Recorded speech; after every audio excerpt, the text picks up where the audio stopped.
C'est avec le recrutement l'autre immense défi que relèvent nos entreprises, l'innovation. Comment préparer l'avenir sans maîtriser les technologies du futur? Nos usines dépoussièrent entièrement leur image. Elles travaillent avec des universitaires, avec des laboratoires de recherche. Certaines ont même déjà adopté l'intelligence artificielle.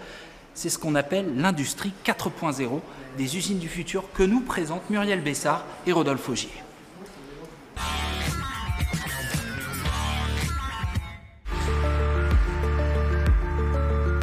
Notre premier exemple nous emmène à Équevillon dans le Jura.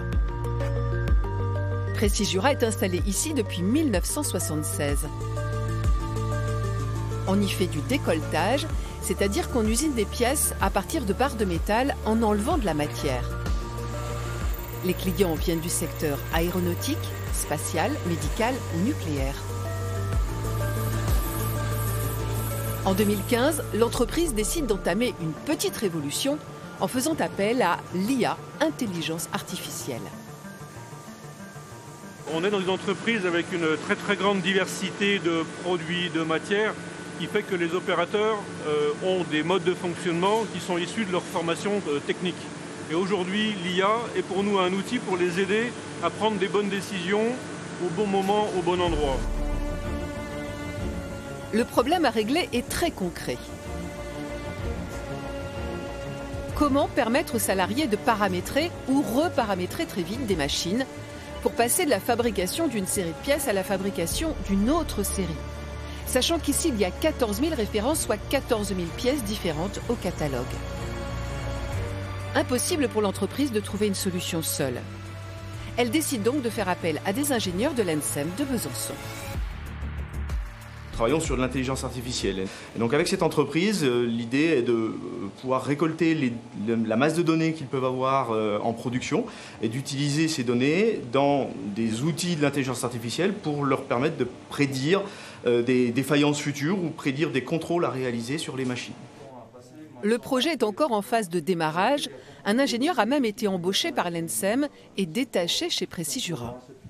Il y a du vert, donc ça veut dire que tous les contrôles qui étaient prévus se sont bien passés. Par contre, effectivement, on a de temps en temps des contrôles rouges où ça s'est mal passé. Son rôle, finaliser sur place ce que les chercheurs ont conçu chez eux.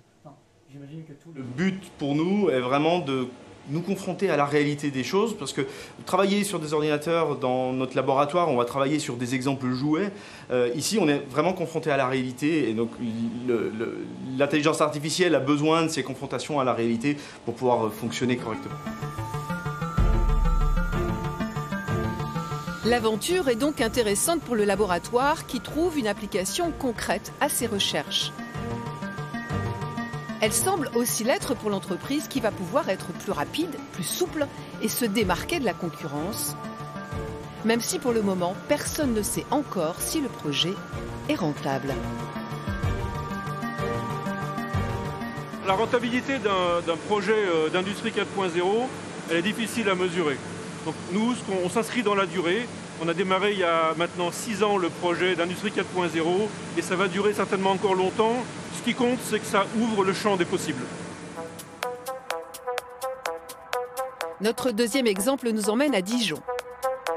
Là, contrairement à Précis Jura, tout part non pas d'une entreprise, mais d'une découverte scientifique. Et c'est ici qu'elle a été faite, dans ce laboratoire pluridisciplinaire qui emploie 300 chercheurs sur différents sites en Côte d'Or, en Saône-et-Loire et près de Belfort. Nous travaillons depuis la recherche fondamentale, des principes fondamentaux, jusqu'aux applications industrielles.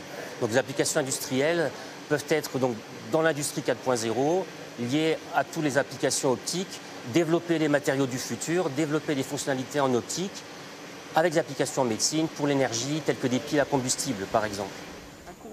Parmi les chercheurs dijonnais, il y a Frédéric Bernard. Lui, sa spécialité, c'est la métallurgie des poudres, en particulier un procédé qui s'appelle le frittage. L'état initial, c'est de la poudre qui se présente ici. Et donc, cette poudre va être introduite dans un moule qui est simulé ici. Et on voit très bien les grains de poudre que vous voyez ici. On a des espaces vides. Et le principe de frittage, c'est d'éliminer les espaces vides entre ces grains de poudre pour arriver à un objet totalement densifié. Et la grande avancée de ce professeur concerne le frittage flash, un système qui permet d'opérer beaucoup plus rapidement et surtout avec des poudres très diverses. Nous, ce que l'on a fait, c'est qu'on l'a appliqué sur des matériaux un petit peu nouveaux, hein, sur des poudres très diverses et variées, aussi bien des matériaux métalliques que des matériaux céramiques, et de pouvoir développer des matériaux dits innovants. Des matériaux aussi insolites que des coquilles d'huîtres, du cacao, du cuir ou de la corne de vache. Produire rapidement des matériaux denses à partir de déchets, la trouvaille est de taille, mais qu'en faire ? Bonjour Frédéric. Bonjour. Du coup, je reviens vers toi aujourd'hui pour voir si tu as de nouveaux résultats de recherche qu'on pourrait valoriser. C'est là qu'intervient un autre acteur, Science, une société d'accélération de transfert de technologie qui fait le lien entre les scientifiques et les entreprises. Notre rôle, c'est vraiment de faire de la détection au plus près des chercheurs, le plus régulièrement possible. Donc, en moyenne, on a une centaine de déclarations d'invention par an sur la SAT Science et voilà, donc évidemment, chacune est analysée. Toutes ne vont pas aller vers un projet maturation, mais en fait, notre rôle, c'est vraiment de faire de la détection pour déposer des brevets, mais aussi de faire du dépôt de logiciels. Une fois la trouvaille repérée, le rôle de Science est de dénicher l'entreprise qui pourra en faire quelque chose. Là, aucune industrie ne semblait capable d'investir. C'est donc Science elle-même qui l'a fait.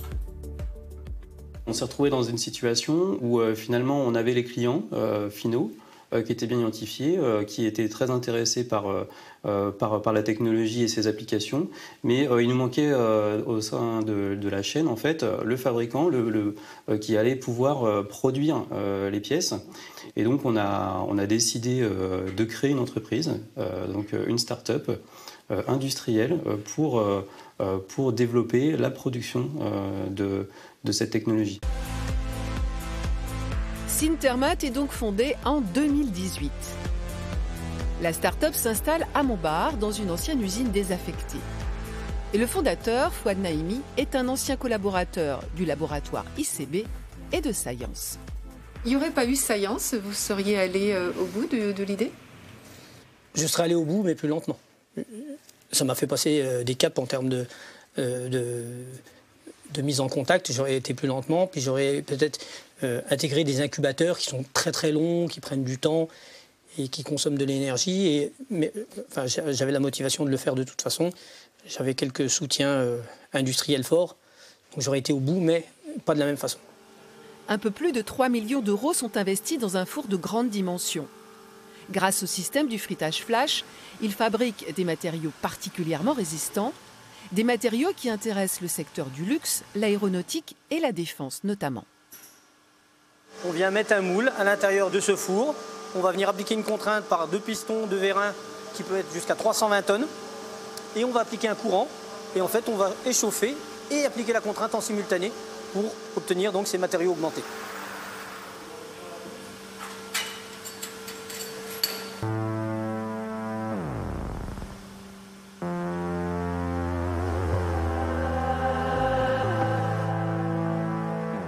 Ça, c'est une pièce à base de poudre qu'on est venu friter à 1000 degrés et qui a duré environ 10-15 minutes.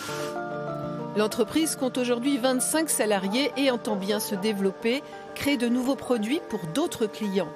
Pour cela, elle continue sa collaboration avec Science et le laboratoire ICB, anticipée pour devancer la concurrence.